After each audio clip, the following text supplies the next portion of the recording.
Welcome to Pressing the Unmute Button podcast, a safe, non-judgmental space for women of color to speak our minds. Your hosts are KB, Jules, and Nail. Welcome to Season 1, Episode 5, Working While Black in Corporate America, Protecting the Mental Health of Black Women. Let's get into it, sis. It's time to press unmute.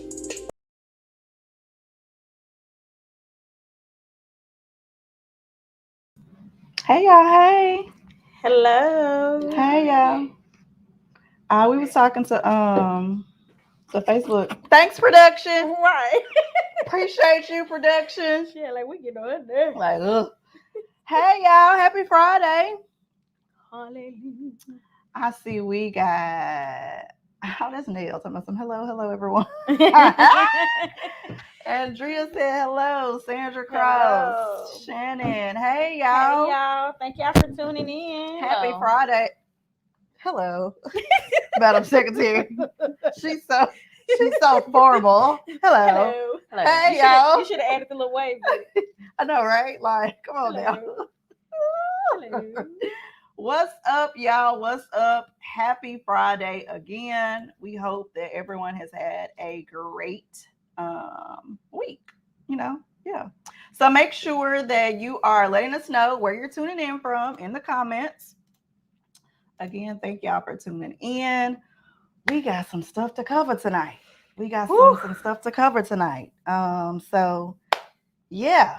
Again, make sure that you are dropping where you are tuning in from while you guys are doing that. Also, please do us a favor and make sure that you are sharing this to your news feed, sharing this to your friends, your family. Let them know, hey, if they are a Black woman in corporate America or have been in corporate America, this is a conversation that can definitely be beneficial for them this evening. So while y'all sharing and commenting, we got Orlando in the house, Orlando, Florida.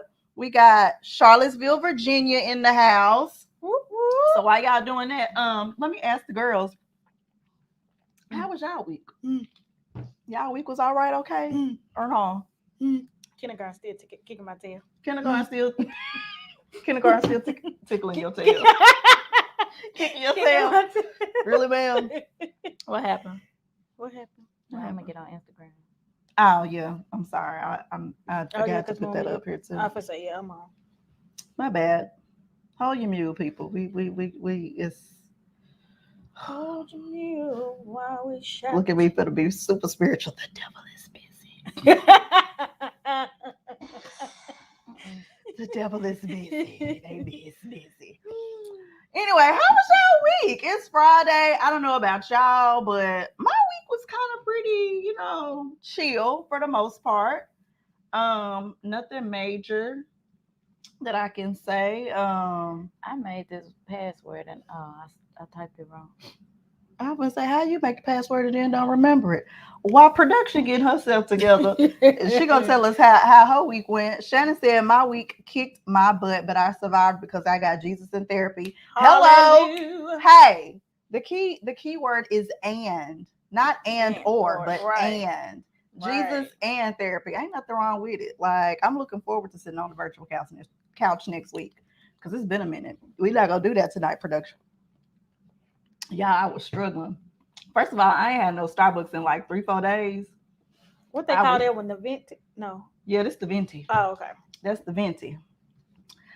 Andrea says she had a long week. Thank God it's Friday. Yes. Hey, Chrissy, excuse me. Ain't that y'all call her? Hey, Crystal.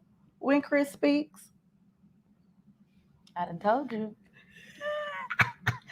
Crystal said I can call her Chrissy too. Hey, Instagram. She didn't mean it. Why I can't help me? Hold your mute. You don't see us? Hold your mute. First of all, you got to get on your own page. You can't be on our page while we live and try to look at the comment. You got to be on another one of your pages. You see, I'm up there like, you don't see us up there live? Well, I see Javian commenting somewhere, but I don't know where. He must be on Instagram. I keep seeing it coming through Business Suite. It's got to be on Instagram, sweetie. Yeah. Anyway, because I don't see him. Once again, hey y'all, hey, welcome. Thank y'all for tuning in. Welcome once, you're welcome twice. Again, do us a favor. Make sure you're sharing this with your friends. Really, Really announcement clerk. Make sure you're sharing this with your friends. Yes. So yeah, I'm gonna just go ahead and let y'all know tonight may get a little bit heavy. It may be a little bit heavy, but I do think the topic and conversation is needed. Okay, I think it is one that we definitely need to have, considering the platform we're building. But before we even get into that, let's talk about some current events. What y'all think? Okay. Current Let's events. You laughing at me? Hi, Leslie. Where Leslie? There she at. I mean, there she at. While you was talking about me. There she is. There she is. While you was talking about me. Why I don't ma'am. see all this stuff you see? It don't matter. Keep on. Well, for one, I've been on there longer than you, so you're not gonna see anything that happened before you got on there. That is true. There she is. Yeah, that's what she come on with the church welcome. Yeah. So let's look at these current events, y'all. Look, tonight it's We can't even see your face over this big old right. Well, that didn't help. Y'all can see me. That didn't help. Y'all can see me a little bit better. This logic you got. Girl, go on with that now. You just trying to keep from us saying this. I ain't got nothing. Well, Happy belated birthday, Keitra. Happy birthday to you. That's what I did. So anyway, y'all. Oh Lord. What did she do? I don't know what Keitra is doing. I didn't do this. Tuesday was Keetra's birthday. That's just probably my phone. No, my phone did it too. Oh, go. Hold your mule, production. Hold your mule. Wash out. Hold, ma'am. Oh. Okay, y'all. We trying to get our lives together. It's Friday. Y'all know how it goes. If you new here, welcome. But if you're not new to this, you're true to this, then you know we get finding our way. Praise the Lord, saints. Look at your neighbor and say, hold your mule. Hold your mule. Wash out. What? Look how she Jessie Mae with them glasses on. Right. And then squint at the same time. Anyway, production is getting herself together. If you have not already told Keitra happy birthday or happy belated birthday, please make sure that you do so. Again, her birthday was Tuesday. It was so funny because she FaceTimed that morning. I'm like, just like her gonna FaceTime us. Can't even give us an opportunity to call her and say happy birthday or nothing. Look, you couldn't, but when I answered the phone, I was real dry. Happy birthday to you. She don't go bring your face. She just started laughing. First of all, that ain't even what I called for. You did. What you called for? She called about her pictures, girl. We're not gonna talk about that sensitive topic. It's not a sensitive topic no more, but we're gonna move right along. Hey y'all, guess what? We got some. Wait a minute, I'm here for the churchiness tonight.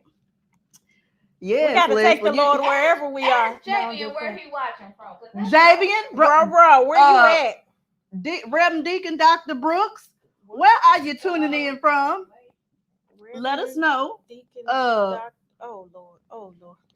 Get yourself back on there. We done already said happy birthday to you. That's for the Instagram people because they can't see what we're doing. Shannon said happy birthday, Keitra. Thank you, Shannon. I'm still waiting on my birthday gift from February. I mean, not my birthday gift, my gift for winning that game at Julie Park. Oh. Moving right along because what you're not gonna do muscles on the national and the TV. What you're not gonna do.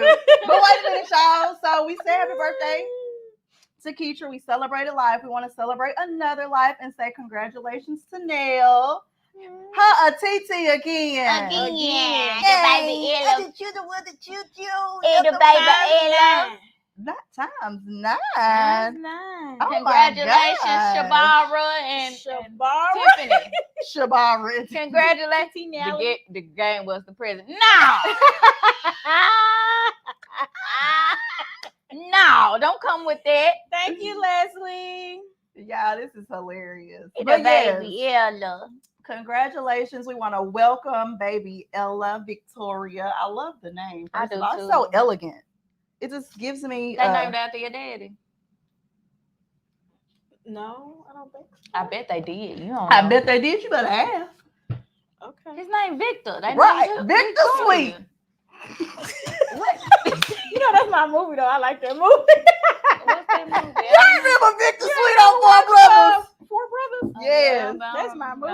Y'all don't remember Victor Sweet? You don't remember me? Get down there and eat that food. With your man. Listen, I can't take y'all serious tonight. So the trending topics, we normally talk about the vaccine around here. Oh, they finally joining? Yeah, the FDA has approved Moderna and J&J boosters, and they've also kind of approved the mix and match approach as well. Wait, what?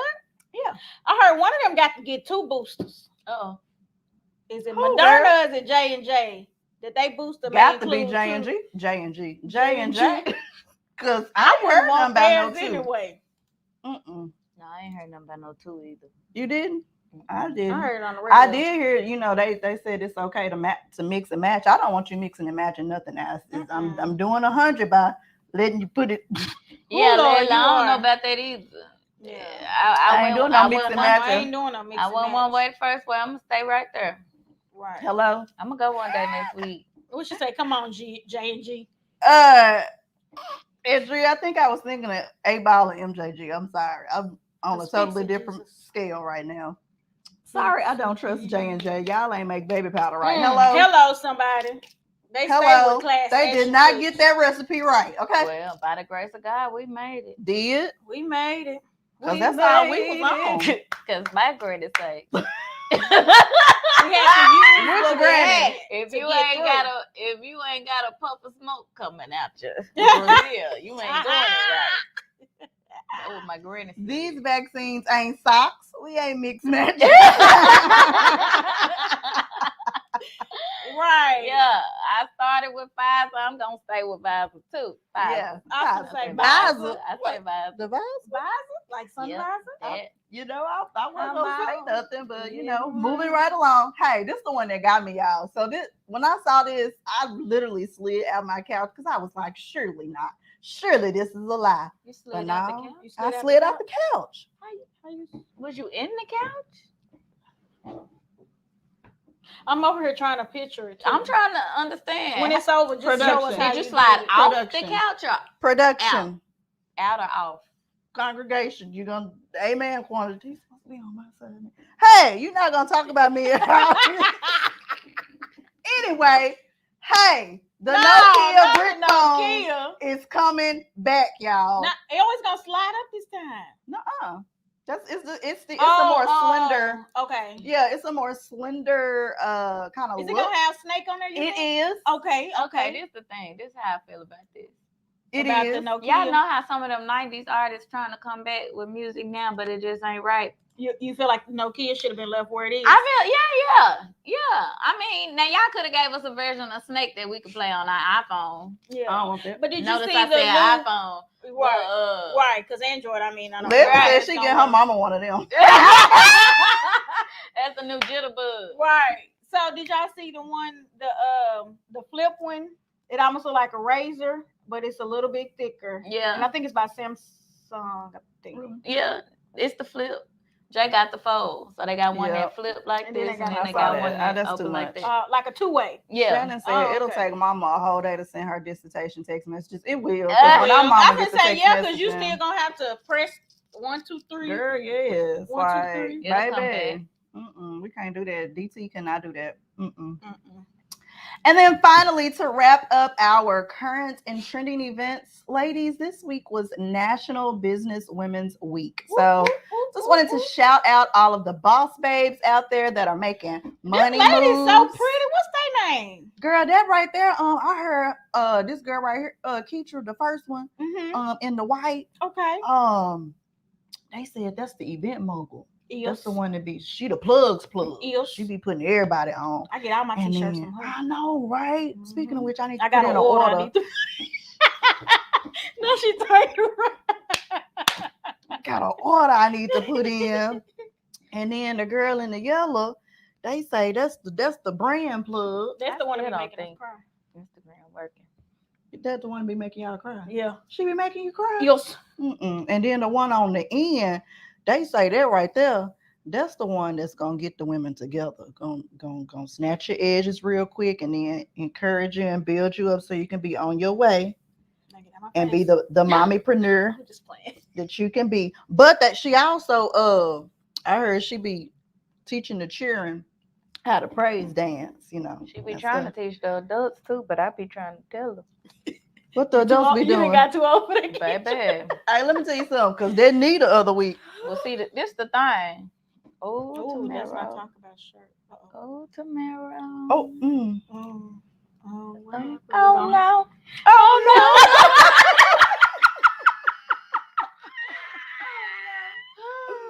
Oh, no. I can't take y'all. What about the people, the adults? See, this the thing. Mm-hmm. When we was growing up, we ain't do that all that rolling around and jumping. Oh, they be and rolling leaping. around.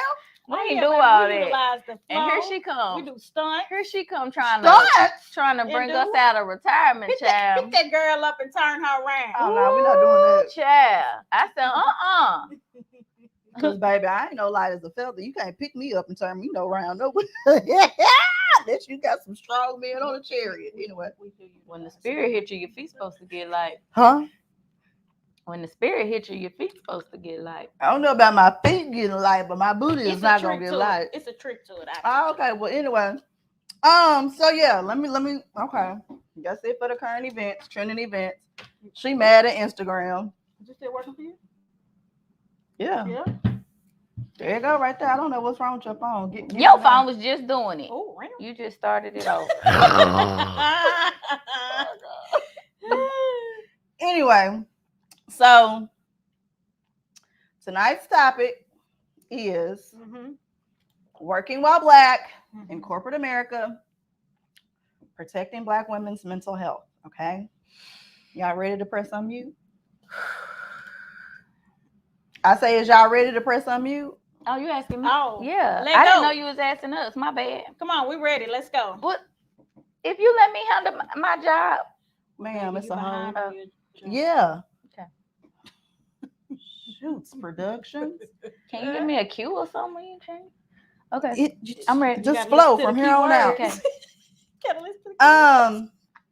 So I do want to give a slight disclaimer. Okay, I'm just going to put this out there. This is a safe space. There's no judgment. However, the opinions and experiences that we share tonight is not a reflection of any previous employer or anyone. It's our personal experience. Okay, it's just our personal experience, our opinions, no one else's. Okay, so I just want to put that out there. Before anybody say anything, try to share, screenshot, all that good stuff, that disclaimer has been given. So, anyway, I went and did a little research. Okay, what you got for us? And I had no idea that there was a whole study, a yearly study called Women in the Workplace.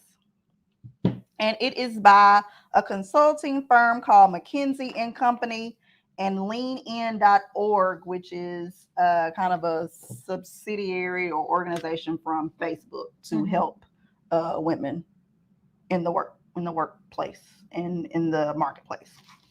And this is what I found out. I'm not going to play with you, production over there. So let's see. Between 2015 and 2021, there have been over 750 companies that have participated in the study, and more than 250,000 people were surveyed in their workplace experiences.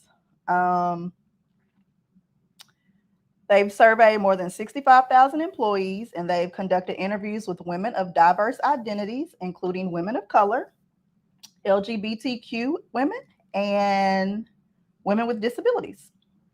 So, what? I was going to say that's outdated because they're missing some letters, but it's got the plus on there. I didn't know what that meant.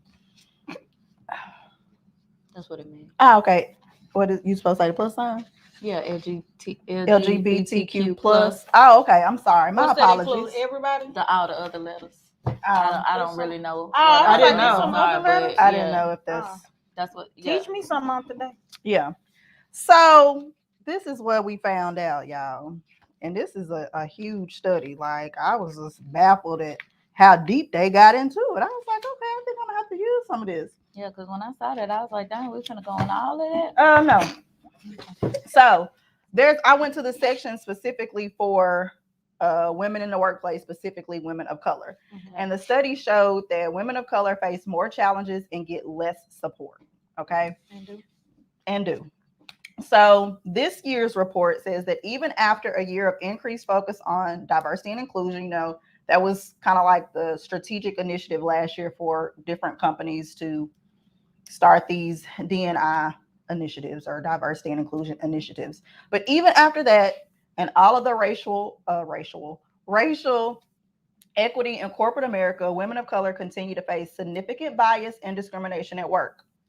Catch this. They're also experiencing similar types of microaggressions at similar relative frequencies as they were 2 years ago. So 2019. So ain't nothing changed. Yeah, 2018, 2019. So I wanted to open the floor. You're just going to keep clicking on the phone and see if it was going to come up. That's all right, baby. I do the same thing, production. I wanted to open up the floor tonight and ask, what's been your experience in corporate America? In regards to Just general, basic, we'll kind of break it down into, there are like 4 other statistics that I'm going to go over that kind of get to different aspects of that. But oh, that bro. He on Facebook now. Oh yeah. Hey Jamie. Y'all don't want to share what y'all experiences? Oh, I thought. well, I mean, I need a like. So I'll start it off. So for me, overall, just general. For me, in corporate America, I would say for the most part, my good has outweighed the bad. And I say that because when I look at these studies and look at the statistics, for me to be a woman, to be an African American, and then an African American woman with only a high school diploma. And if you follow me, if you know me personally, kind of like the journey that I've had in corporate America with various positions, various opportunities, and things of that nature, it doesn't really match up with what the study is saying. But that does not mean that I have not experienced some negative or not positive experiences in corporate America. So that's why I just say high level, just overall general, what has your experience been in corporate America? For me, I would say on the flip side, I do have a bachelor's degree. But when it came to trying to get certain positions, I didn't have enough experience. But they didn't want to offer the experience. And then now I'm in a good position. I mean, we can always make more money, I'm sure. Right. But I make decent money, thank the Lord. But now sometimes I feel like my stature kind of scares people. Sometimes I have the RBF. So I am known to speak my mind. So that's one of the things. A lot of times at first I was very afraid to speak my mind or feel like what is right is right and what's wrong is wrong, because I'm an analytical thinker. So if you saying let's do this and this and that, if that don't make sense to me, I got questions. Right. And so I've had employees where they literally went back and forth with me, and then when I'm telling you how this and that, then you want to write me up. But you didn't do that with so and so, so and so. So it's the picks and chooses that has happened with me. I think my experience is overall the same. I have been afforded many opportunities. I think your seat just low. That's why y'all can't see me. Go ahead. You made me forget what I was going to say. I have been afforded many opportunities. I have been told that I'm intimidating because I do speak my mind. Not necessarily even speak my mind. I'm challenging if, like Janelle said, if something don't sound right to me, or if I feel like it could be done a better way, especially for my time. Hello, somebody. I kind of get, well, Keitra, you never just just Go with the just flow. go along. Yeah, Yeah. nah, because I ain't got time for that. You know. Right. I got some other things I need to be doing. But overall, I have had a good experience. Um, I've heard some horror stories that I cannot identify with. Praise the Lord. But yes, overall, I've had some good experiences. So But I've had some bad right. ones. But we'll Yeah. And talk we're about gonna that I was later. gonna say, yeah, we're gonna get into some of those. So both of you ladies kind of brought up the conversation or the topic of microaggressions. So the study also stated that while women, just women in general, are more likely than men to face microaggressions that undermine them professionally, such as being interrupted or having their judgment questioned, many women of color experience them at a higher rate. Okay, at a higher rate. Can I add something Mhm. while it's on my mind? Yeah. I think another reason too why I and probably you guys too have been able to have such good experiences is because we know how to switch. Yes. Back and forth. So, and there's a difference between code switching and being able to know when to be professional and when Right. to absolutely. Absolutely. Although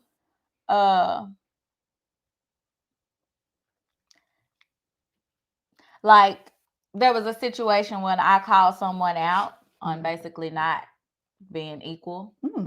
And really it was they were asking for accommodations and I'm like, listen, I have already changed everything for you. You know what I mean? Like y'all gotta meet me halfway. Yeah. Pretty much. That's how I said it. In an email. So this email was sent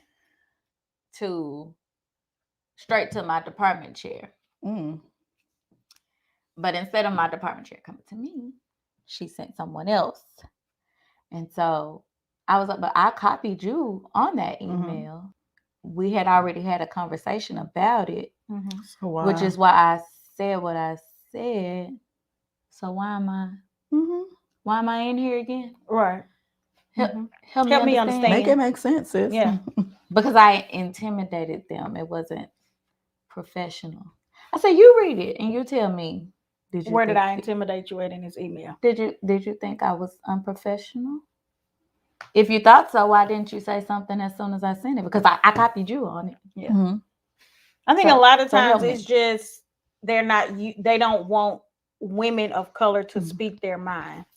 You know what I'm saying? And it's not necessarily like we said, speak our mind in a bad way. It's just, look, X, Y, and Z, this is what's going to work. I just need y'all to roll with me. Like, why you got to give me so much pushback?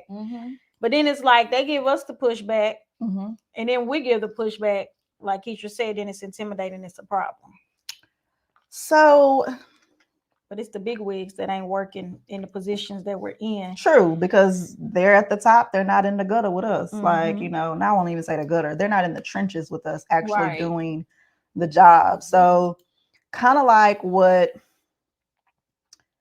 so those experiences that you are having, oddly enough, I didn't experience that. And I haven't experienced that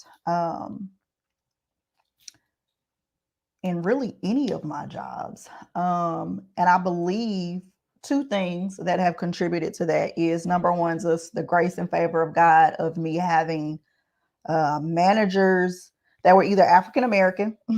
So, they didn't take the RBF as anything abnormal, or I actually did have a Caucasian manager that was really my ally and went to bat for me. But I think that was mostly in part to there were opportunities where individuals tried to throw me under the bus or question my judgment, but my work ethic and my documentation kind of like spoke for it.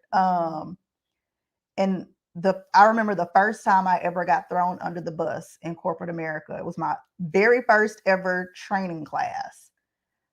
They basically said, I didn't teach them nothing, but I wasn't as thorough in my documentation. I was a newbie. I didn't really know them, taking kind of, naive approach. Right. And I'll never forget.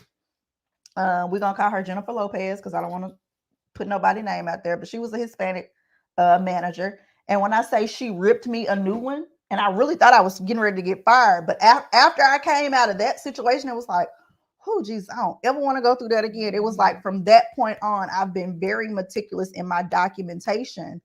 And I think because of that, because of the work ethic and reputation that I built at certain corporations, if people try to come and say, well, Julie is intimidating or Julia did XYZ, you know, I had a boss that would say, is that factual? Is that something that you're sensing internally? Like that is that on you? Because clearly this is the documentation. She didn't raise her voice. She didn't call you out. You know, she was very professional in her documentation and her emails. So I always kind of had that to cover me. I believe in documentation. You know, so I've never really experienced those types of microaggressions in corporate America. Now Shannon said code switching for the sake of crossing cultures to be effective ones from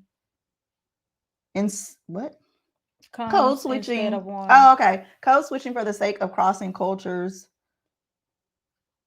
comes to be effective ones from a desire. Code switching for the sake of hoping to be accepted comes from a demand to switch. One has a negative and the other has a positive. Absolutely, Shannon. And I'm not saying this because she's my sister, but I'm grateful that Shannon is on the live tonight because her field is in diversity and inclusion. And so she has been somewhat of a champion and change agent, if you will, for her current POE. And so I'm grateful to have her and have her wisdom and insight on here. Now, I told y'all I had a monkey wrench to throw at y'all, okay? I had kind of a, I really wasn't going to And she throwing it on everybody because look, you see me, you looking at you guys, I don't think you guys know I think I've shared all of this with y'all, the depth, but I didn't experience those microaggressions, and I don't really know if I want to equate this to corporate America, but I feel like it still is somewhat corporate in the sense of what we're talking about. But I didn't experience any of those microaggressions or any type of difference or bias until I actually left corporate America and entered into ministry with a nonprofit Christian organization. That made me question my salvation. Well, not my salvation, but made me question. Not your salvation. Not my salvation, but it made me question. It made me question how would other people of color would feel if they came into the organization and they were new believers. You know, because I've been in the game long enough. I know all about church hurt, and I know kind of, you know, turn the other cheek. I know how to, you know, talk about extending grace. I don't always extend grace, but I know about all of the church, the church culture, right? I know about it. And so for someone that is new to the faith, that's not really, I was like, my heart grieved because there were certain situations where I was like, man, if I was a new Christian, I'd be like, forget y'all, Jesus, y'all can have this. I'm gonna go back to the world where I'm loved and accepted. You know what I'm saying? Because I was so mind blown to come into an organization where I'm thinking my faith gonna be built up.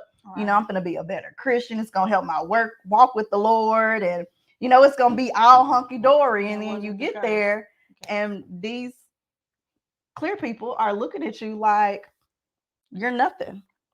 You know, we're trained as African Americans when we wake up or when we enter into a room to speak. Good morning. Good morning. Good morning. Oh, it bugs me when they don't though. You know, and it's like, don't nobody say nothing. Yeah. They look at you. It was almost like they would look at you not like you had cow boo-boo on you, but they would look at you as though Jesus didn't die for people that looked like us. He only died for people that looked like them. And so that made me feel some type of way. And it was almost like I had to walk on eggshells the entire 374 days that I was employed there. Yeah. But, and I'm going to tell you why. I don't know if, now I will say. Well, here's the thing. Okay. The reason why was I was not the only one that I was thinking of. Okay. Because I had a relative that worked there as well. Okay. And I didn't want to cost them their job because I just feel like if I turn into the real J. Nicole, into the real Tasmanian devil, I'm going to knock all this stuff over and they're going to be like, hey, you and your relative, y'all got to go because see, she done told up. Like, it really got that bad. And so that was the only reason why I walked on eggshells. Now, in corporate America, I'm going to say what I'm going to say and you can say what you're going to say. But at the end of the day, I said what I said and I'm going to move on. What were you going to say, Keitra? What? Ain't no way I'm finna go to work every day and be uncomfortable. 374 days. It's you doing the math for me. Baby, I counted them days. Do you hear me? Because it was like... Because I'm going to walk in and I'm going to speak and you going to speak. Right. Y'all know. Oh, I can do it. Well, we know. We know. And you gonna speak. If I'm gonna be uncomfortable, you gonna be uncomfortable. Well, just We like know. I was holding the door open for somebody to know we wasn't working. You know, I'm being nice holding the door open because it's the end of your day. You trying to clock out and go. So the first person, thank you. The second person come out. I said, you're welcome. I said, see, Lord, they be trying to test me. And do. Yeah. But see, that's the thing too. We have to. Everybody wasn't raised the way we was raised. And wasn't. And it ain't our job to teach them. Yeah. It ain't our job to teach them. Yeah. None. So you got to come in, do what you gonna do. Go on home. Like they say, come in, clock in. What they do say, your don't make job, no friends mind anyway. your business. Eat your cheese sandwich. And go home. Yeah. And that's it. So this kind of leads me to my next portion of the survey or study is about diversity and inclusions. Is the next one. Yeah, you behind. That's all right. So hey Crystal, thanks for joining. Tonight's topic is working while Black in corporate America, protecting the mental health of Black women. Right, Leslie? Leslie said it ain't our job to teach them, but we do have to teach them how to treat us. Yeah. Absolutely. Oh, and I'm gonna tell you how I taught them. I'm gonna tell you. So this next stat is that even though we navigate difficult experiences, we still are the ones that are pushing our companies to do better. It also says that Black women are more likely than any other group of employees, including men of color and women of other races and ethnicities, to spend a substantial amount of time on diversity and inclusion work that falls outside of their formal job responsibilities. They're also more likely to speak out against bias and discrimination at work and are more likely to experience retaliation in doing so. You got scared? Nah. She got scared. She thought I'd X the whole thing. So, as far as, and you can talk about in your entire experience with corporate America, have you all experienced or been a part of any diversity and inclusion initiatives while you've been in corporate America? We all had to take this. Everybody had to take this class on bias. I'm gonna say, yeah, we've had some classes. Shannon said you taught them well, sis. I'll tell you later. So I was trying to keep you incognito, but since you just want to be all out there, yes, you're gonna have to tell me how I taught them later, ma'am. What? Diversity and inclusion programs. Yes. We took the class. It wasn't helpful, only because some of my counterparts who are not African American or any minority group feel that they're experts on this. Girl, just say clear people. And so felt that they could teach the class by sharing so many experiences. Oh, well, I've never done that, and I would never do that. And I mean, like, that was the whole class. Like, the trainer didn't even get through their whole presentation because I feel like y'all this got one person because she has 0.05%. Now she ain't need no Becca or no Karen. She got points. She did her ancestry too, and she got 0.05% African in her, and so she just she know. Girl, bye. But that was it. Oh, and then they put statements on the everybody website about what we believe and all that, but nothing that was of substance. Nah, I don't say nothing. Nah, I don't say nothing. What about you, Neil?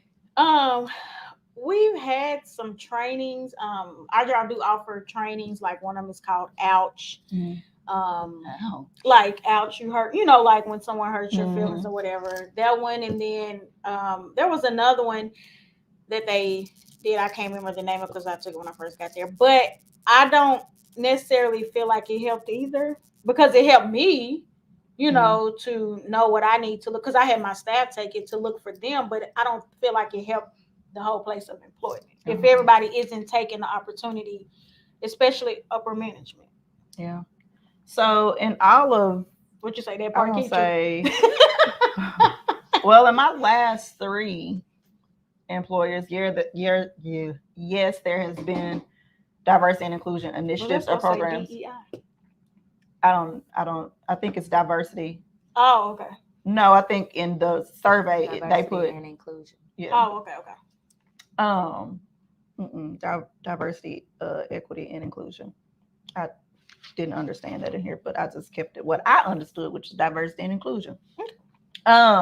We have employee resource groups that's kind of broken down into like veterans, women's employee resource group. At one of my POEs, I was actually, you laughing at me because I said POE? No, I was.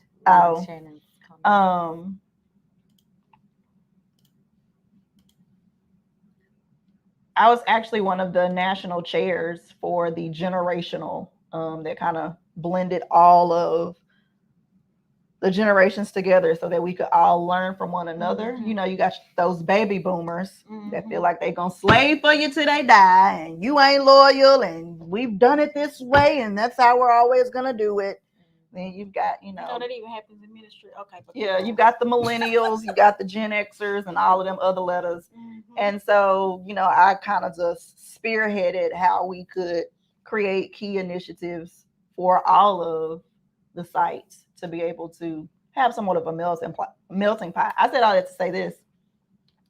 Diversity and inclusion groups and diversity and inclusion initiatives don't mean anything if it's not going to be any substance behind it. Correct. Hey, Mama Marguerite, she said people that try to defend themselves are the first ones to do it. Absolutely. A hit dog will always holler. They're going to always be the first one to say something. Shannon said if you are silent about your pain, they'll kill you and say you enjoyed it. Absolutely. Zora Neil Hurston. You better tell them when it hurts and they are out of order. Neil. Sorry, I don't know them. I mean, I know her. This teacher about to have a conniption fit over there. She was like, I'm really about to take my mouth off and just give it to her and let her have it for the rest of the night. Hey, Corinthia. I just can't get out her jumping over the shit. Girl. It's like, oh my gosh. But Shannon, you are absolutely right, which is why I was very bold about tonight's topic. I'm not holding back. Now, I'm not going to name drop per se, but if you know me, if you're close to me and Shannon, you know who we're talking about, what we're talking about. But I'm not going to just come out there and put that on blast because trust me, Twitter is tearing them up enough on Twitter right now. But you can't be silent about it. That's the whole premise behind press and unmute. We got to talk about it. So this next stat is about allyship. So allyship from more privileged colleagues can make a big difference in women of color's experiences. This is what the study is saying now, y'all. When women of color feel like they have strong allies at work, they are happier in their jobs, less likely to be burned out, and less likely to consider leaving their companies. But although more than 3/4 of white employees consider themselves allies to women of color at work, far fewer are consistently taking key allyship actions. So this graph right here, 77%, this is in the gray, white employees consider themselves allies to women of color at work.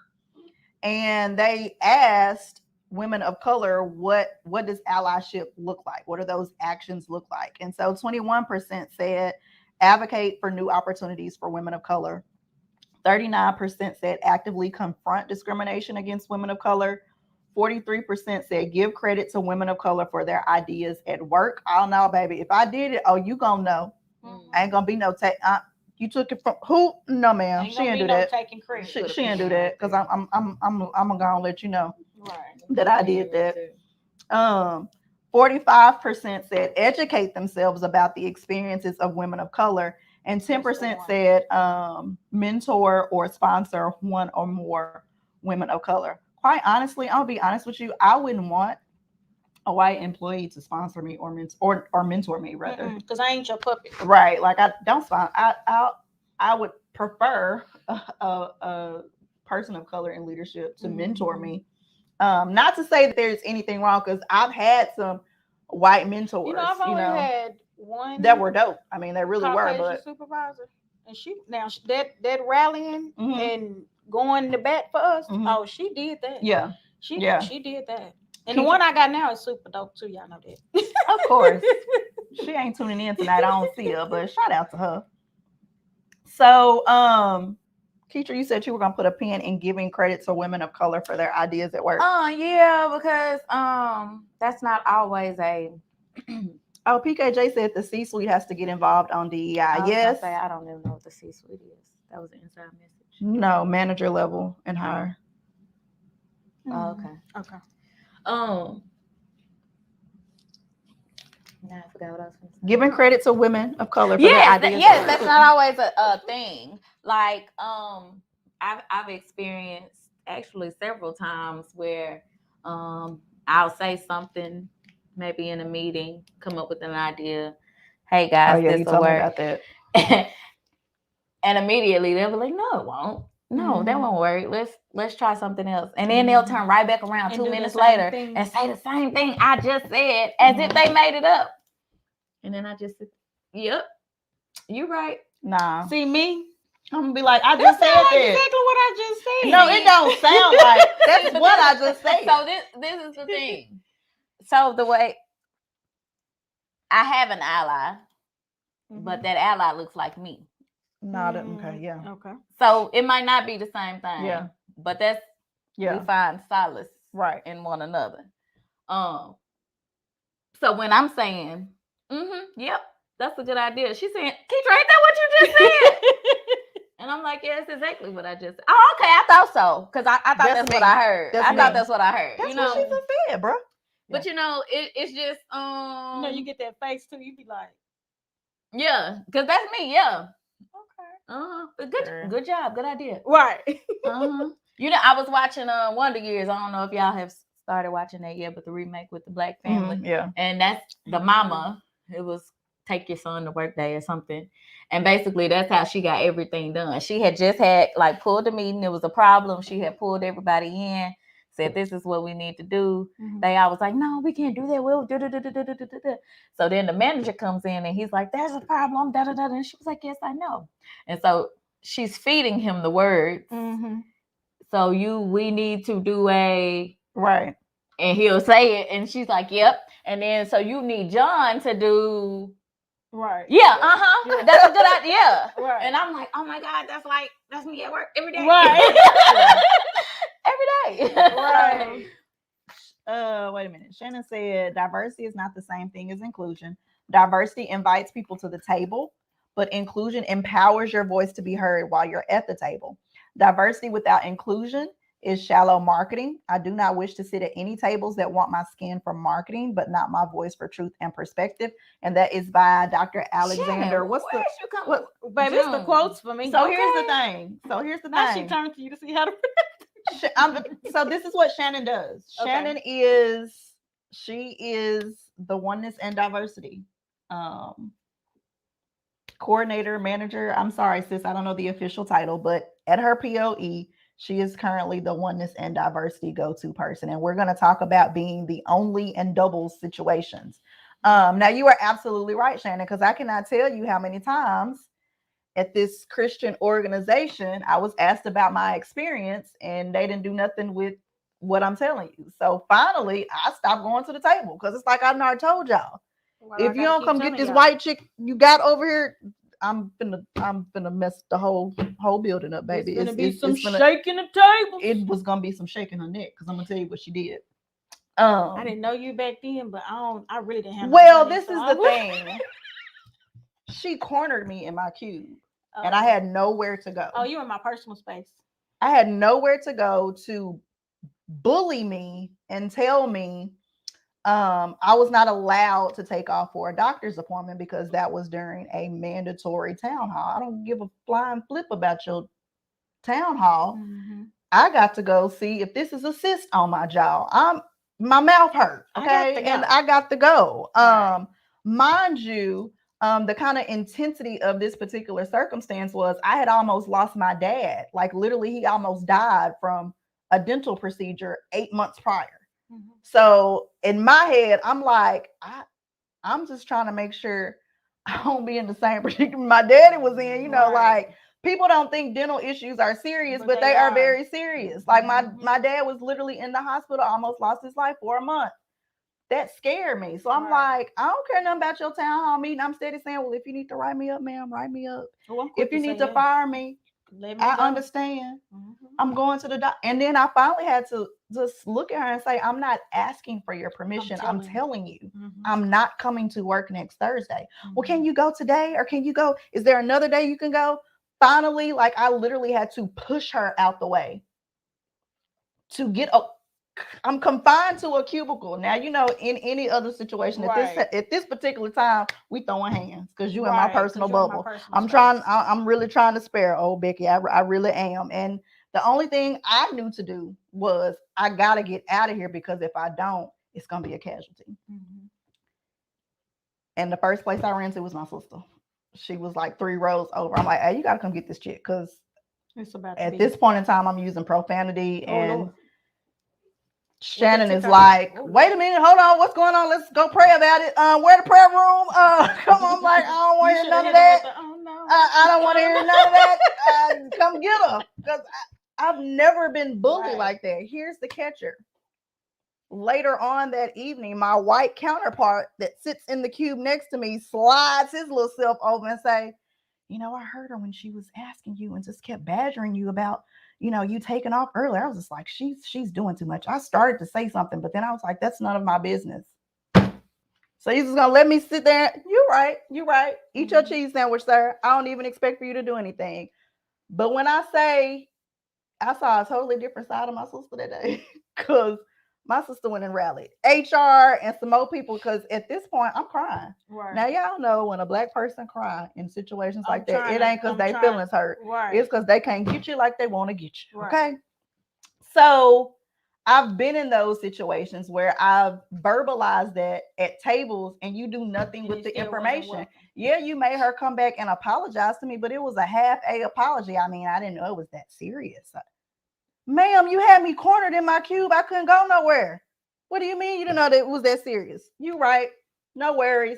I think from that point on, from that day until I left, I was just real quiet. Like, please don't talk to me. I'm just here to do my work. To do my job. And that's it. Cheese sandwich. So Leslie said, but let's be real. White people aren't the only ones who do this. Black people do this to each other too. I've had it done. Absolutely. We will take each other ideas. And those are moments when I can have those real one-on-one conversations and be like, hey, sis, let me tell you something. I don't even operate like that. Yeah. So next time you feel the need to snatch up something I done created, yeah. Shannon said, and better be glad that DLC taught us to respect our elders. Listen, because that, y'all, it was serious. Right. Like it was real intense. Like I've never been bullied like that outside of the one and only fight I've ever been in. And that was in 5th grade on the bus and got cornered. For real. Like I've never, because I'm just like, what do I do? I'm trying to be Christian and sanctified and not cuss nobody out and pray. But I'm just like, Jesus, this is so hard. The Lord probably would have been up there shaking his head at me. I really felt like calling Jesus on the main line, but I just felt like my cousin Peter was going to answer the phone and he was going to tell me, cuss the girl out. And I was going to be like, I will do that, Peter. I will do that. Pineapples. Sorry, pineapples, HIPAA. PKJ said, allyship is good, but real-time unmuting must take place just in case your ally is not present. You have to call stuff out. There is a way to do it, but it must be done. Absolutely. Like there's always a way for you to do something. Like absolutely. A good resource is called a book, or good resource is a book called Crucial Conversations. Yep. Read that. Mama Marguerite said, I felt the pain as a child. Why you do do I comment like that? Mama Marguerite said, I felt the pain as a charge nurse in pre-op and no backup from my manager. Ooh, because But I was as- ready to bust their head. But as soon as I stepped down and the white girls, and yes, I said white girls, became charge nurses, anything they did was backed up by the manager. I transferred to another department and now I have the best white manager, and she gave me the best compliments on my evaluation that almost had me crying because I've never had that in other departments. They had me crying for the wrong reasons, but I'm good now. Can you say glory? Glory. Because I was ready to go up there Oh, on you many was occasions. listen, ma'am. You was ready to. Was. Oh Lord I don't Jesus. play by my mama. Tamaria's. She said. That is not that woman name. Tamara. I always get messed up.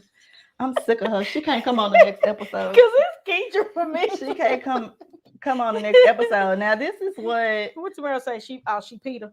So y'all, this is the last kind of like stat, if you will. I'm trying to click off all my stuff. And that is the one and onlys. So, there are, in some cases, we are either the only woman or the only Black woman. So we're double onlys. Have you all ever been in a situation where you were the only woman or the only Black woman or the only Black in a room or in a department? Oh, in a room? I'm just saying, in the corporate sector, like, has there ever been a place where you were the only or a double only? Definitely. Like, was that God still working on you, Miss Shaw? He is, boo. You know it. He is. I'm just listen. Yeah. Shannon said all the time, and I can honestly say that for her. Like, I think it was like out of Shannon, you can correct me if I'm wrong, but I think out of like 300 employees in the building, it was 13 people of color. Wow. So, I would say in my department currently, in my previous job too, I would say we was very diverse. Now the job before that, baby, it was all Black, and we were forced to add some diversity. But I feel like we added a Hispanic. So she could do both. She can translate, and she could do the front desk. Shannon said, but they getting used to my voice now. I'm that chick. You better let them know. You better let them know, sis. Cause listen, I don't get no W-2 from there no more. I'll come down there. I'll knock it all. I'm playing. I'm changed, Jesus, just a little bit. I be want to, but I ain't even gonna do them like that. I ain't gonna do. So how do we overcome this though? Like, what are some tips that we can give, or what's some wisdom that you can give as far as how you overcome these particular gaps, microaggressions, allyships, things of that nature? My suggestion is to just confront it head on. My 9-to-5 job is I'm a trainer, so I travel all over the state providing trainings for different early childhood programs, right? Mm-hmm. So this one particular time, so I have two experiences. This one particular time, I was in Pocahontas, Arkansas, doing a training. And so where is that at for the people that ain't from Arkansas? Northeast Arkansas. Wait, you was where? Pocahontas. Oh yeah. That's your first indicator. Well, we got people that ain't from Arkansas. But yeah, Northeast Arkansas, and I went to school up there, so I'm thinking, oh, okay, well, that area ain't too bad, Right. Mm-hmm. I spent years there, right? So I'm there. I didn't realize how non-diverse that area actually was. So I get there to do the training, and I noticed, because I always take an assessment. Mm-hmm. Oh, you're the only one. Yeah, it's just me. Did that make you feel uncomfortable? Not at all. It just lets me know how to maneuver, proceed, right?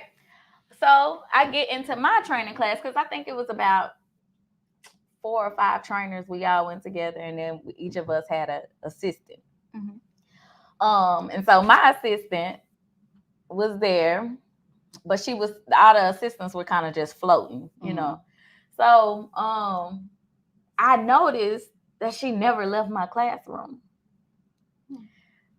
And I'm like, what you doing? You know, I'm good. You know, Right, I've gotten man? started now.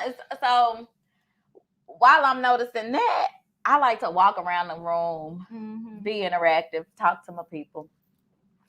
But I notice when I get to this certain side of the room, Hey, Peanut. there's this lady that crouches every time I get over there. She was intimidated. Like it's a real, like, oh, don't let her brush up against me or nothing. So I'm like, okay. So then we go to break. And so my aide, I'm like, why you ain't checking on nobody else? You know, what's going on? She was like, I've just heard some comments in here and I don't want to leave you in here by yourself. So I'm like, I'm good. You know, ain't nobody said nothing. I'm all right. So then I just keep noticing that this same lady is like making it obvious that she does not want me to touch her, right? So I just started intentionally walking over. Oh, because you will. And just Girl, I'm not gonna do that. Because you will. Brushing her back, you know, will. as I go by. We know Keitra. And so I just I'm want not to a see the touchy person reaction. anyway. I just want to Y'all know I see, is am she too. going to say, oh my God, don't touch me. You know, Yeah. she never did. Never did. But as the training went by, she became more and more relaxed. After the training, she came up to me and told me that she had told my assistant that she didn't want to hear nothing I had to say because I was black. So my assistant didn't tell me that. Do what now? But that was her Baby. problem. She didn't want to hear nothing I had to say. She was like, but I have to apologize to you because this is one of the best trainings I've ever been through in my entire career. So she was like, I am so sorry. And I was like, I could feel that. Like, I sensed that from you. But I wanted you to be uncomfortable. You weren't going to make me uncomfortable. And she was like, and I can appreciate that, you know? Yeah. But that's, address it. Yeah. Like, I'm not going to sit there and I'm distracted. So now I'm, you know. my game and can't and everybody not getting what they supposed to get. But, you know, some people don't know how to do that. Like, Some when they people get uncomfortable, like, and I've been in those situations where I've let people get me uncomfortable and I get uncomfortable. When I get uncomfortable, leave me alone, get out my face. But now it's like, oh, you want to speak? Hey, how you doing? Oh, okay, this and that. And I'm known as Medea around the department. Because, He's still working on me. You ain't there yet, sis? Well, as it relates to being in certain, like I said, that particular environment, because it was a ministry, you know. I mean, but even at church.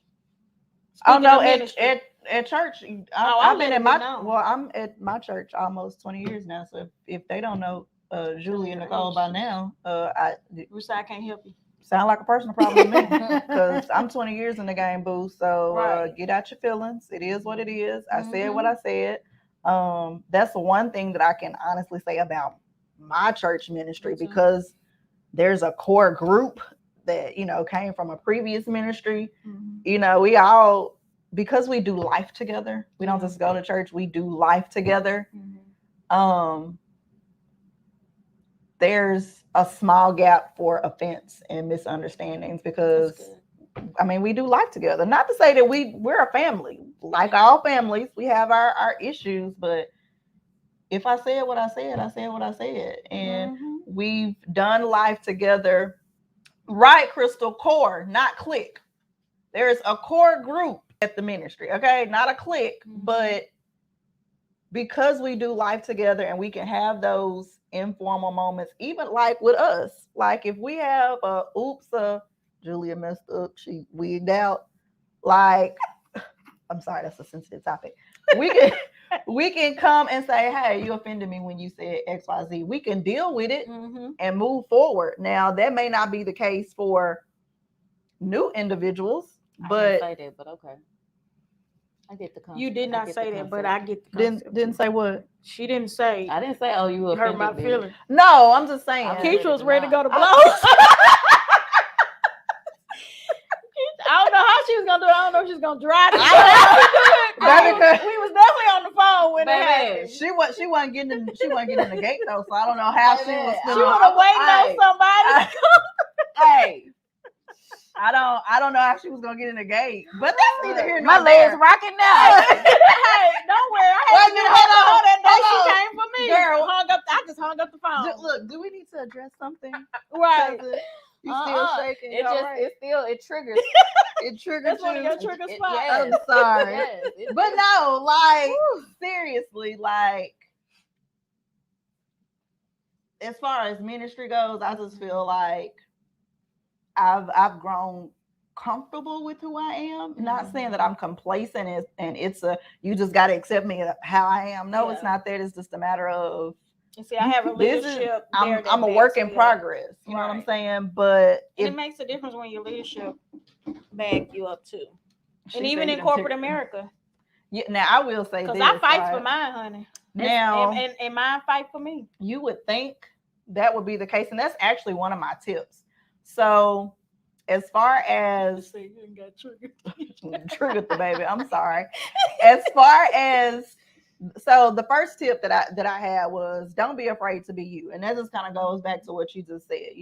Don't be be who you are. Don't be complacent in who you are. Like, we all have areas of opportunity and we all have room to grow, absolutely. But don't shrink back or don't dilute yourself so that you can be more digestible to other people. Let them show. Because I feel like you won't grow. Right. Can I share another experience where I had to say no? And be comfortable with saying no. I think we got to turn on. That was a while ago. So this ain't been since the episode we had. No, we followed up. She ain't said no, nobody. I ain't said no, nobody. Come on with this situation. But this particular situation, Arkansas people know the reputation that Harrison, Arkansas. Oh yeah. My God. I was sent to Harrison to do a training, which prior to that, I had been up there several times already to do a training. Right. It's always been a uncomfortable thing, but they always send a bodyguard with me, right? Okay, bodyguard. That one white person that's gonna come to the rescue. Oh, I won't let anybody do anything to her, right? So this one particular time, it was actually the two of us or whatever. And then they sent a bodyguard with us. But it was because we said we don't want to go up there. Yeah, we don't want to go. But I'll go with you. I won't let anything happen. Okay, girl. Okay. So this one particular we went up the evening before. So we drove over to Branson for dinner because I was like, I'm not doing it. Right. We drove over to Branson for dinner, came back, went to the hotel, went to sleep. Like, that was it. In and out. Hood, so everything, like trying to get in. Nobody see us. And so that morning we got up to go downstairs to go have breakfast before we went to training. And I mean, our experience had been perfect, We get down to breakfast and this one gentleman gets upset because we sit down and he jumps up and all we hear is, I'm not dining with these guests. I'm not dining with these guests. It's over our head doing, this. So I'm packing my little stuff up. And my coworker was like, sit down. I'm like, man, I don't want to. Right. Our bodyguard is over at the front counter doing something. So she hears this and she come over. I'm like, oh my God. She got a female bodyguard. So the hotel manager comes and was like, well, sir, if you don't want to dine with them, you can go outside. You can go back to your room, whatever. Right.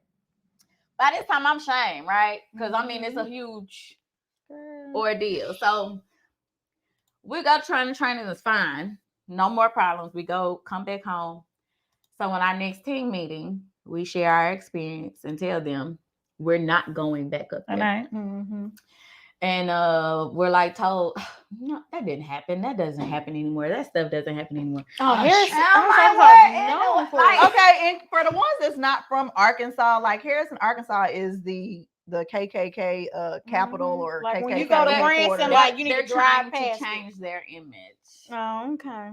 Hire brand strategists, but go ahead. But anyways, so like we're telling, it was like a huge fight. Like we even had to justify with the travel department why we drove to Branson to eat dinner. And I'm like, what else do I need to tell you? Right. Except I didn't feel comfortable eating there. Like, and if it gets to the point where you don't want to give me my money back, I don't care. Like, it ain't that it ain't that serious. But I told him, like, I'm not going back up there. Right. And they were like, well, that's your job. So if we have a program that's up there. Okay, where you go?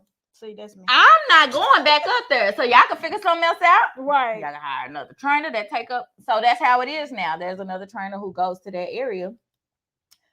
But the fact that I had to even defend, you think I made that up? Right. You think I just came back just to say, like, I never just come to you guys and say I'm not doing something or I don't feel comfortable doing something. So when I come to you this time, it shouldn't put up a red flag. Like, you should be like, oh, well, if she's saying something, you know. Right. So it's like the allyship, bodyguard. That's what I look at, man. That's how they feel. Oh, I'm protecting her from all the stuff that's happening or whatever. But the fact that we have to even defend that. And then for a co-worker to come back and say, well, I don't feel comfortable going to Pine Bluff. Well, don't go. I'll go. I said, first of all, we don't care nothing about y'all. Right.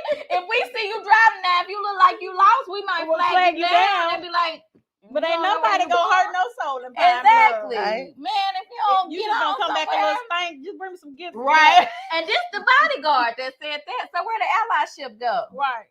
Where it go? So you scared to go to Pine Because Bluff? you going with me. But so you got to go through Whitehall. Matter of fact, I tell y'all, don't even go. I got Pine Bluff. When it's all right right. around there, I got it. Right. I got it. I got it. Yeah. But see, two things I realized with what you just said. A lot of times, this is why I feel since we're talking about black women are afraid to speak up or and tell their experience because their experience doesn't get recognized. And that's what Shannon said. Like, that's the main thing I hate. When people of color tell you something, believe them. Like, why do you have to jump through hoops for people to recognize and understand we're not making this up? Like, this actually happened. So question or a comment question. So like, I know we're talking about us in whatchamacallit, women of color while working in corporate America, but me having a black son, doing parent teacher conference yesterday, I think I had the lady shook and I didn't mean to, but I just she couldn't see me on the other end because I had my camera off, but I was like, is you gonna say something? But pretty much I just told her my concerns relating to diversity within the school. I voiced it to the principal and I voiced it to the assistant principal. It's what y'all do is what y'all do. Right. But I do know, and this can happen in corporate America, you can do one thing and you may be another color and you may just don't do that. But my son, you got a whole rap sheet on what he done done. Yeah. They told me I was still in time. I mean, you know, but you got other folks, so it's like I'm even having to teach him. Yeah, you gotta at this early age, like, because ain't all staff is the other color. Right, you can't there's do not what a black people do. staff, and there's nothing wrong with that. But I just don't know if that would be the best fit for him. Which I know we'll talk about the fit. I was going to say that's a district thing, though. It is, and it's a good school. And I did tell her maybe I should have alerted you to that. Well, I looked at it, but yeah, no, I'm just saying, like. What you mean? It's an age old. Yeah. You know what I mean? Like, this ain't new. Oh, yeah.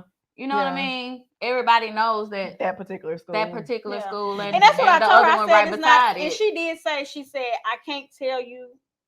What she said, I can't tell you how to feel. She said, but all kids are treated the same. I just said, are we sure about that? And she said, well, I know how you, and she had to correct herself. She said, I don't know how you feel. You don't. Because you're not raising a black boy. Or you're not raising an African-American child. So you don't know how we feel. And same thing, I definitely feel like it starts at that age because it carries on to us now that we're working in corporate America, trying to figure out, like, is this the right fit for us? Girl, that's difficult. That's difficult because, like, so I'm gonna skim through these next tips so I can get to what I'm getting ready to answer that too. So tip 2, understand your personality, your strengths, your natural abilities. A lot of times we get so stuck on our areas of improvement and our weaknesses instead of looking at those and trying to make them work for us.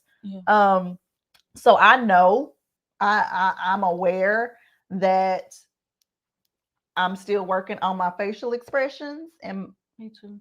And I think I've got the tact thing down. It's just my facial expressions. And so I work to try to make sure I don't put myself in positions where I got to figure out how I'm gonna fix my face because I don't want these people to know. What I'm really thinking is that's stupid. The mask help now. Well, we have Well, right, these, it help right. now because I can get in my phone. So thank God for the camera, on camera, off camera. Right. Tip number 3: find your sweet spot. Yeah. When you're navigating corporate America, find your sweet spot. Whatever your passion is, whatever you're good at, try to. And I'm not saying keep yourself in a box. That's not what I'm saying. Right. But just find you a sweet spot. You know, for me, that looked different in different positions. You know, typically in jobs, I'm kind of out in the open. I'm real extra, and you know where I'm at now. I just want to eat my cheese sandwich. I want to be an individual contributor. I don't want to be responsible for nobody but Julie, and I just want to eat my cheese sandwich. But do you think it's dimming your personality? I don't think it's dimming my personality. I just think it is because there are so many individuals on my current team. It's kind of like a crab in a bucket mentality. Everybody trying to be, you know, in front of people, and they trying to get up there with the. And I ain't trying to. You don't have to listen. I just want to get my check every week because here's the thing. I'm not here to be a shining star. I'm just here to do my job. I don't really care because for me, I kind of have to fill out companies first before I can kind of find my spot, you know. And I'm 2 years in. I don't really know a lot of senior leadership. Not trying to be on their radar. I'm not trying to do none of that. You know what I'm saying? Because I don't feel like I'm acclimated to the culture just yet. I don't know if that'll ever change if I'm there longer, but because I was in management for 7-8 years, that can kind of burn you out being responsible for multiple people at one time. So I enjoy being an individual contributor. Yeah. Okay. So that's my sweet spot, but that was something totally different in another position. Well, I had to learn that. I started out because I've been at my job 7 years now. Okay. Oh, Father. Investigator. But I started out being very vocal and participating. It feels like it too. Gotta go. And you know, participating and stuff. But then once I started seeing how what I said wasn't really, I started coming back. And so then my supervisor started saying, I notice when we're in big group settings, you don't really say a whole lot. But when it's, you know, a smaller group, you know, you'll share it. I want you to be like that all the time. Right. No, thank you. I can't, like, because I've learned. And then people, that's when all that, oh, she's intimidating me. Oh, she's mean. Oh, da-da-da-da-da. I don't have time for that. I ain't got time for that. I don't. I'd rather just wait. Yeah. And then it's not me dimming. Right. My light. There's a time and a place. I ain't got to share all the time. I don't. Yeah. Because then you'll be calling me Miss Know-It-All. That's it. So pick your battle. Which what you want me to do? You want me to be quiet or you want me to say something? Tip 4: mentor other women of color. Like if you're in a position where you can be of influence, and there are other African American women that are on your team, in your department, in your line of business, you know, utilize that to build that allyship and mentor others. There is one particular an old employee that I had at a previous POE. I can call her name, Jamie. She stuck to me even now that I don't work there anymore. She kind of took over my role under the diversity and inclusion when I left there. She's joined Chick Time, which is the nonprofit I volunteer with. And that kind of just stuck. And so that mentorship has expanded from that particular POE, but it's nothing for her to email me or to not email me, but text me and say, Julia, how does email sound? Julia, what you think I ought to say to so-and-so? How do you think I should phrase it for them to be able to receive it? And, you know, her being able to still reach out and get that type of mentorship. My mentor started off in Girl Scouts, Kelly. Y'all know my sister, Kelly Hall. Started out as a mentor, and that has evolved into now it's a sisterhood, and that's my big sister. We do ministry together, we do life together. So you never know what impact you can make by mentoring another woman of color. My one of my first jobs right out of college, I worked with. She's my cousin, but older. Always been, somebody I looked up to as a mentor or whatever. Worked with her. There was this one situation where there was like this huge project I was working on. Now my boss walked by several times, saw what I was doing, how I was doing. Didn't ask you if you needed any help. No, that wasn't the problem. Oh, okay. Waited until I completed it to say, let me review it.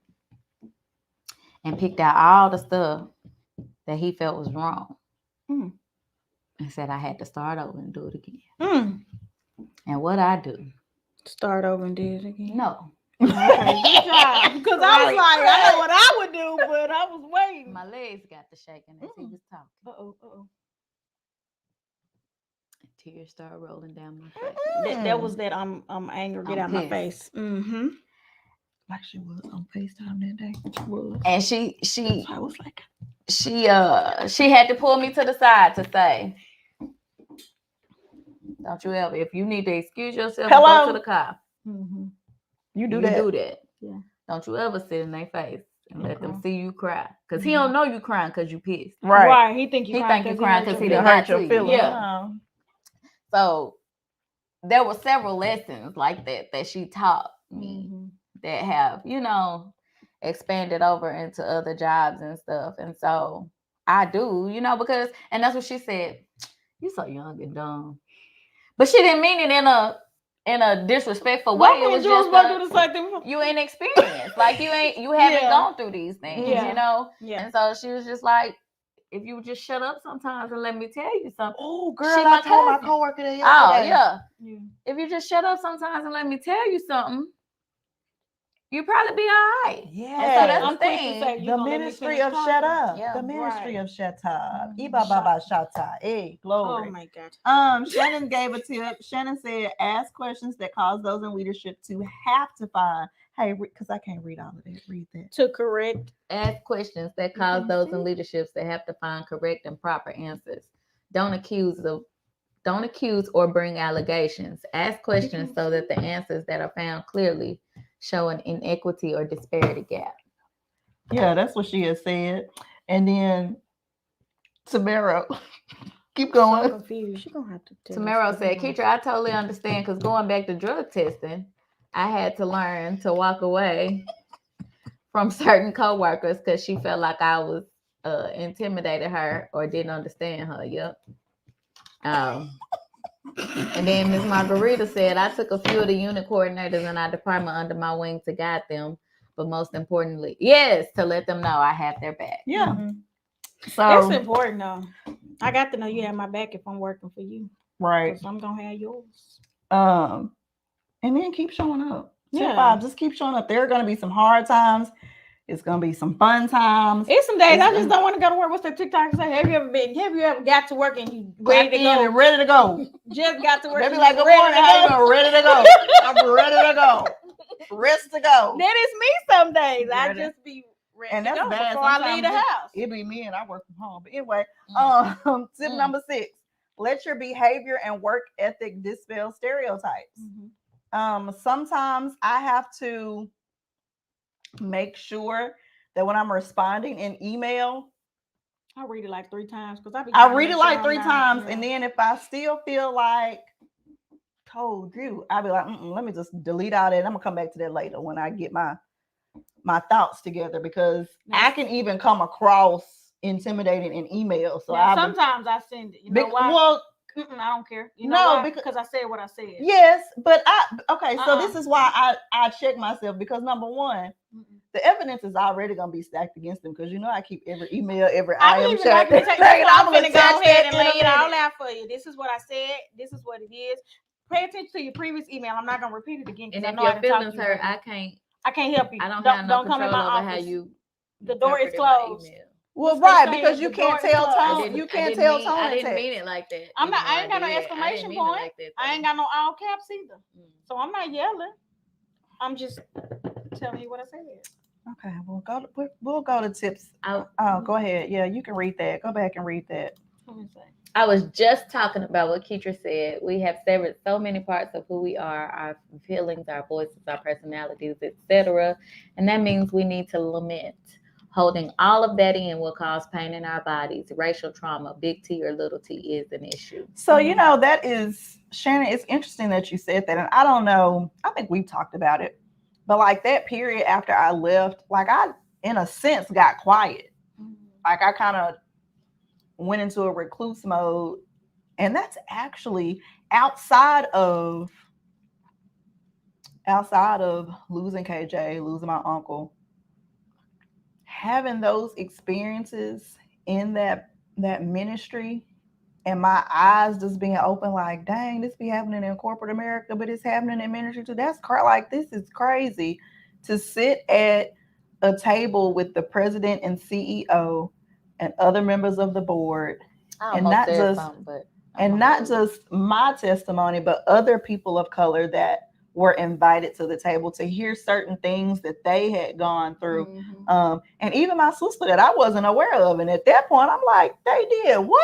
Because at that point, I'm ready to jump on the table. You ready to turn some more tables over. But because of that, like, that was really the number one reason I started therapy, because I was just like, this can't be, like, this is weird. Like, it was a different sense or a different face of racism that I experienced. Keep in mind, losing your brother at the hands of police, that mixed with, now you get a whole new look at not just racism, but how certain white Christians act. You know what I'm saying? And I say that in quotations.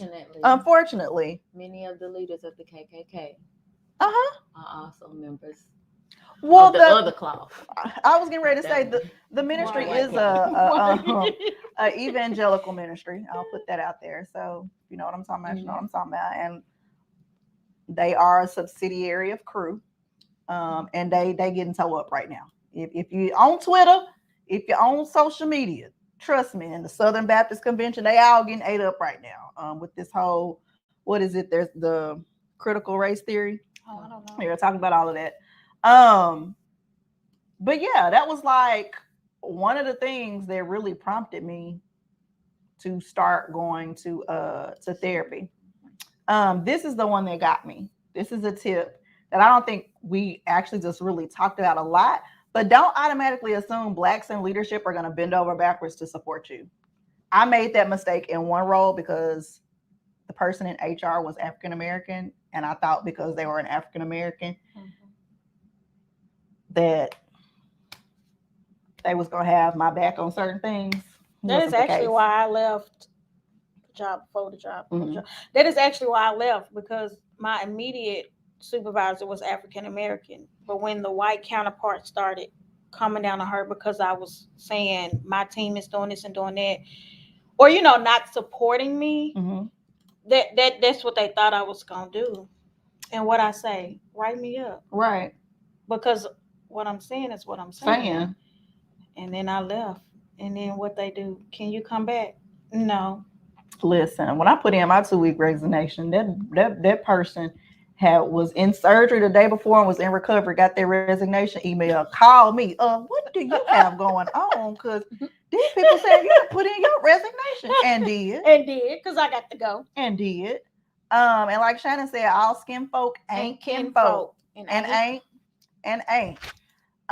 Another tip to help you navigate corporate America is to find your squad. Like, I honestly can say my squad and my not the previous one before where I'm at now, because that's the ministry, but my previous squad, we're all still friends now, but it was literally my best friend Chanel was on my squad. We were on the same team. And that really helped us get through certain changes that were implemented within the organization, but also allowed us to, so when we would do performance reviews, at one point in time, it was not just your manager commenting on you. They would literally pull all of the supervisors and managers in the boardroom, and we would literally go through every single call center employee. And we would have to speak to, we would have to speak to certain things. And that was one thing that we kind of held held strongly to was to make sure that we made sure we were being the voice and painting our people in the light that they should be painted in. You know, if there were certain questions about their judgment or performance, and we could confirm it in black and white, we would speak to that. And that really helped us get through certain periods. You know, I had one supervisor, and she was really only my supervisor for a brief moment in time. But she had a reputation in the department to be like a Ishbay. That. Ishbay, is that Pig Latin? Yeah. Ishbay. I don't know. But she had to do my evaluation this one particular time, and I had gone in like, I don't even want to hear nothing she got to say, you know. But when I tell you I got the most feedback out of that evaluation, because anytime she said something, nothing was negative, but anytime she said, you know, maybe you could work on this, it came with a suggestion or, you know, like, and it made me look at her totally different, you know, just from that one encounter. And so I feel like she became a part of my squad, because then I knew I could go and ask questions, and you know what I mean, and really okay, Paula. And really, you know, be able to know I'm getting honest feedback. Right. You know? Right. Yeah. And then the last tip that I had was know your worth and do what's best for you, because ultimately it's your mental health.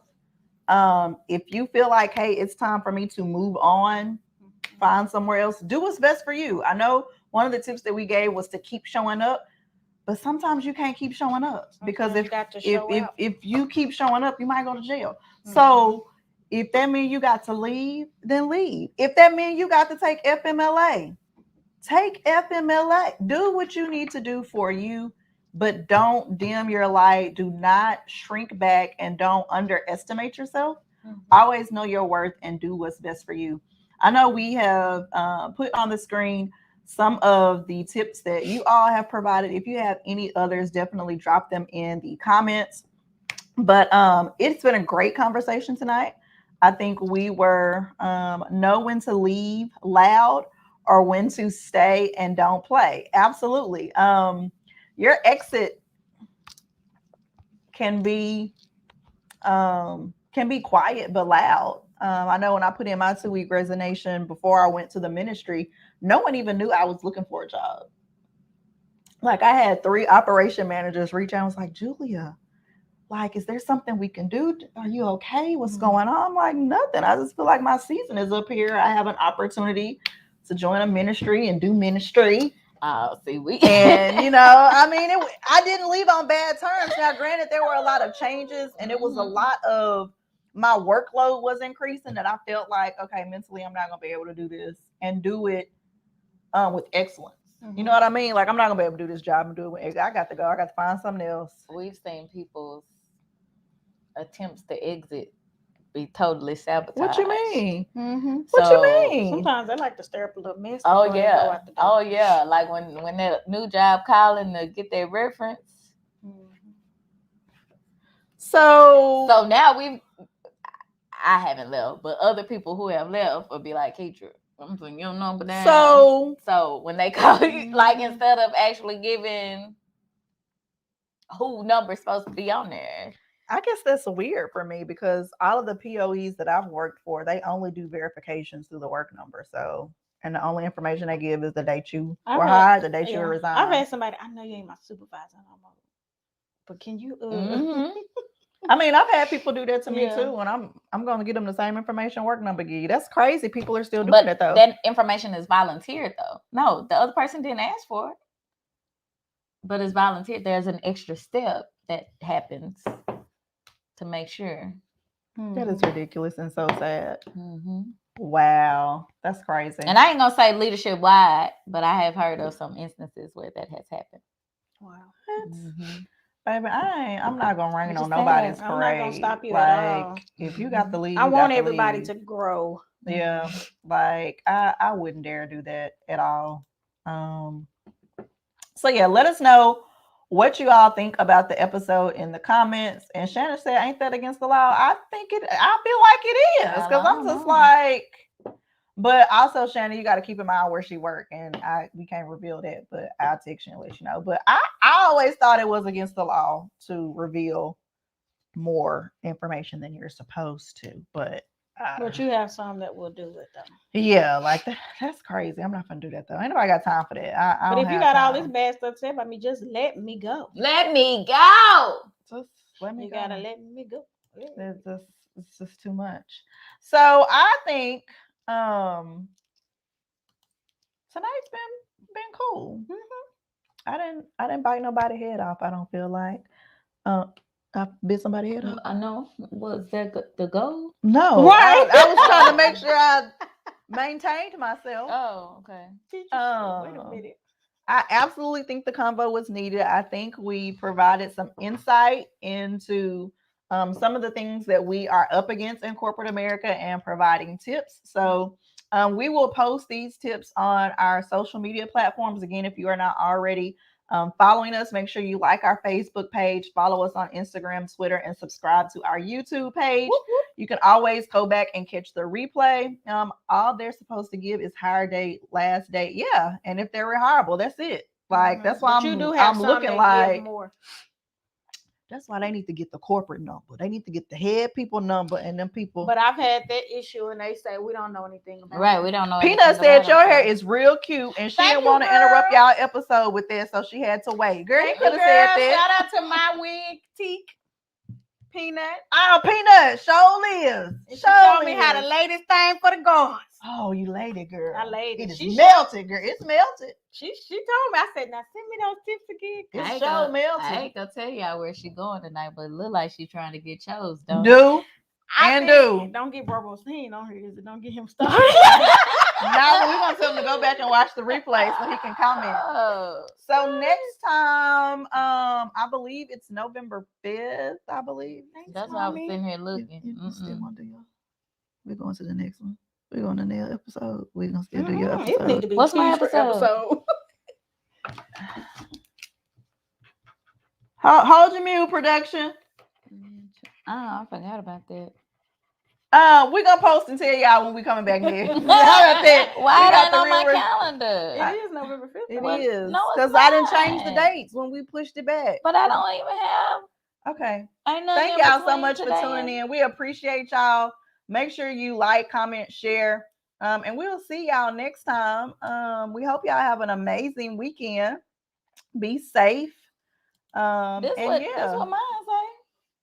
I don't know what Keitra got going on over here, but we appreciate y'all for tuning in with us. We hope y'all have a wonderful evening, and we'll see y'all next time. So, bye. Deuces.